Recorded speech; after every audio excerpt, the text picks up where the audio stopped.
qual é o remédio mais popular entre o nosso povo, especialmente entre avós e avós, para estresse, ansiedade, preocupação e insônia? É claro que é o Carvalol ou o Valocordin.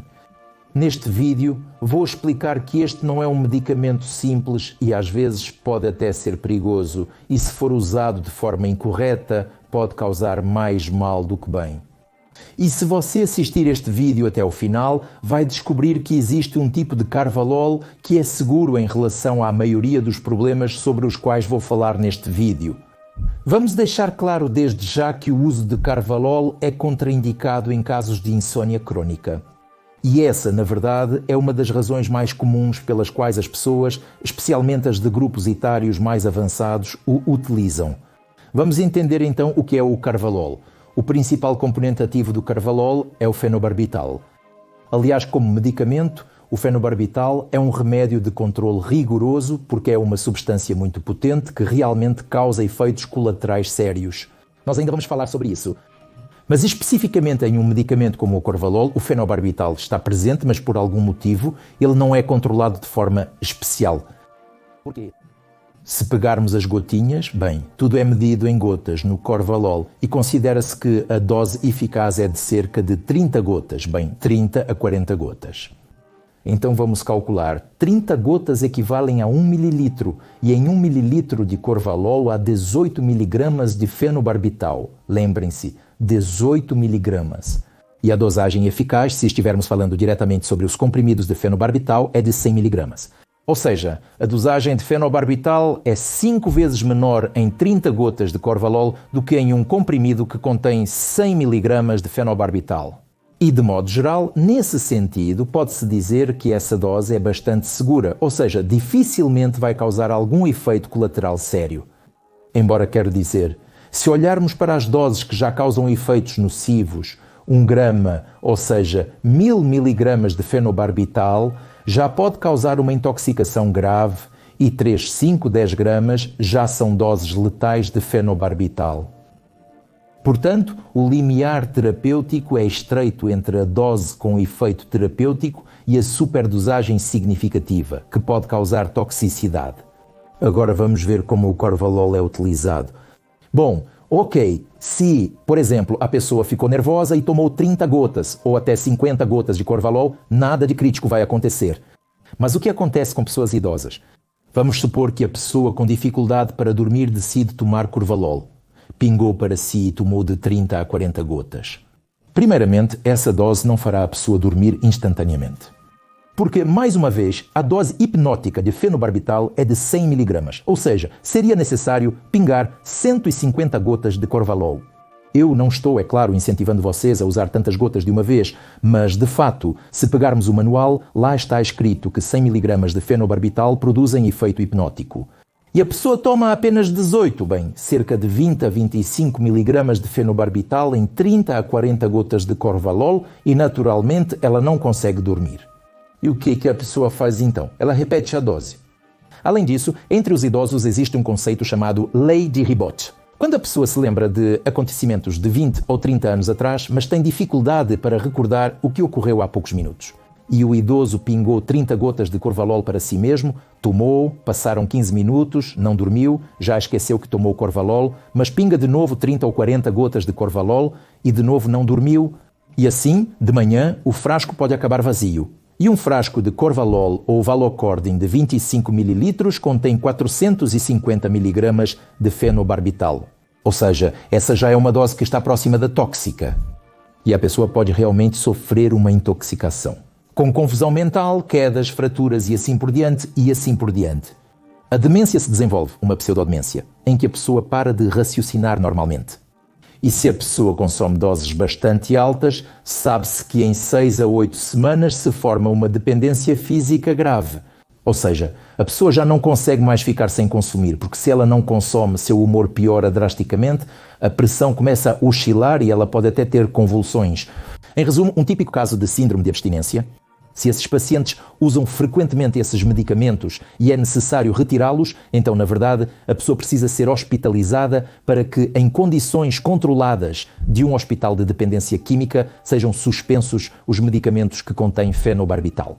Dessa forma, é preciso entender que o uso crónico de Corvalol ou Valocordin é uma situação bastante perigosa, que acarreta uma série de efeitos colaterais e o fenómeno da dependência. E, no final das contas, não teremos nenhum efeito em relação à insônia. Na verdade, em algum momento a pessoa começará a dormir ainda pior. Então, caros amigos, devemos ser muito cautelosos ao usar Corvalol ou Valocordin que contém fenobarbital. Roman, porque em geral ele é tão incrivelmente popular, porque até mesmo pessoas que não o usam, com certeza já ouviram falar dele. E Corvalol sempre é igual à vovó? Olha, em primeiro lugar, isso foi popularizado pelo próprio sistema de saúde. Quer dizer, os médicos também falavam alguma coisa, tipo, toma aí um Corvalolzinho. O medicamento parece ser forte, mas não requer receita especial. Desculpe, mas fenobarbital em comprimidos é um medicamento controlado. É difícil conseguir a prescrição médica e encontrar para comprar. Este medicamento provavelmente é vendido livremente, mas vale ressaltar que Corvalol e Valocordin são proibidos na maioria dos países. E até se sabe que, se você cruzar a fronteira com esse frasquinho e na fronteira, desculpe te pegarem, vão dizer que você está levando droga. Ou então você deve ter a receita correspondente que o médico te prescreveu, mas geralmente compram sem receita. E depois tente explicar lá para a bogênica o que você está fazendo. Se você está doente e se tratando, ou se está transportando drogas pela fronteira. O próximo tópico é o desenvolvimento da dependência. Olha, quanto mais pessoas usam um medicamento que causa dependência, mais usuários desse medicamento haverá. Se o cheiro específico do Corvalol também te faz lembrar das gerações mais velhas da sua família, deixa um like nesse vídeo. Como eu já disse, não faz sentido tratar a insônia crónica, especialmente com medicamentos que contêm fenobarbital, como o Corvalol ou, por exemplo, o Valocordin. E além disso, quero dizer que o método mais eficaz para tratar a insônia crónica não são os comprimidos. Atualmente, é a terapia cognitivo-comportamental para insônia, que em praticamente todas as recomendações clínicas do mundo tem nível de evidência A. Ou seja, se você aplicar esse método, ele realmente funciona e ajuda os pacientes. E eu aplico o programa de terapia cognitivo-comportamental para insônia e, em 1 mês e meio, curo a maioria dos pacientes com insônia crónica sem o uso de medicamentos. Se você sofre de insônia crónica e quer se livrar disso, por favor, entre em contato. Eu posso te ajudar de forma eficaz aplicando o programa de terapia cognitivo-comportamental para insônia. Você pode encontrar meu programa no link na descrição deste vídeo. Eu prometi contar para vocês qual Corvalol não é perigoso em relação ao uso e aos efeitos colaterais do fenobarbital. Então, existe o Corvalol Fito, que não contém fenobarbital. Ele tem outras substâncias que também possuem efeito calmante, além de componentes vegetais apropriados. E, inclusive, o sabor e o cheiro dele são exatamente iguais ao do Corvalol comum. E especialmente as vovós e os vovôs que já recebem esse efeito placebo peculiar, ou seja, quando eles tomam e sentem esse cheiro, já deveriam começar a se sentir melhor e realmente se sentem melhor. Então, tente substituir o Corvalol comum pelo Corvalol Fito e veja, é bem possível que seus parentes mais velhos passem a usar esse novo Corvalol Fito. Eles vão sentir o efeito normal, mas ao mesmo tempo isso vai minimizar o risco de desenvolver complicações associadas ao uso do fenobarbital. E quais medicamentos você usa para combater a insônia? Escreva nos comentários deste vídeo e talvez eu discuta com você se eles são bons ou se talvez existam medicamentos melhores. Embora, é claro, seja preciso dizer que qualquer prescrição deve ser feita pelo seu médico. Mas me parece que as pessoas que sofrem especialmente de insônia crónica devem ter um conhecimento completo sobre os medicamentos que são usados no tratamento da insônia. Ou se quiser saber mais sobre algum medicamento específico, por favor escreva também. Talvez nos próximos vídeos eu analise esse remédio. No geral, vamos entender que não existem medicamentos seguros.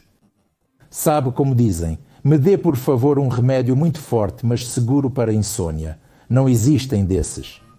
Quanto mais forte é o medicamento, mais potenciais efeitos colaterais ele pode ter. E quando o medicamento é absolutamente seguro, geralmente ele é absolutamente inútil. Então, sabe, é uma faca de dois gumes. E quando prescrevemos um medicamento, sempre pesamos os benefícios e os riscos. Mas ainda assim, o meu conceito principal é: Antes de prescrever medicamentos, eu primeiro ajudo a pessoa a normalizar o estilo de vida, faço exames, identifico possíveis outras causas da insônia e, consequentemente, atuo sobre elas. E só depois disso, se possível, implemento um programa de terapia cognitivo-comportamental. Se isso não ajudar, então prescrevo medicamentos. Para mim, isso é a última linha de defesa. Não é como se a pessoa chegasse, pedisse um comprimido e fosse dormir. Via de regra, não dá para curar a insônia só com um comprimido. Por isso, se você quiser abordar o tratamento da insônia de forma mais adequada, assista ao meu canal. Aqui tem muitos vídeos úteis e interessantes sobre o tratamento da insônia, tanto com métodos medicamentosos quanto não medicamentosos. E clique no sininho para não perder meus vídeos mais novos e interessantes.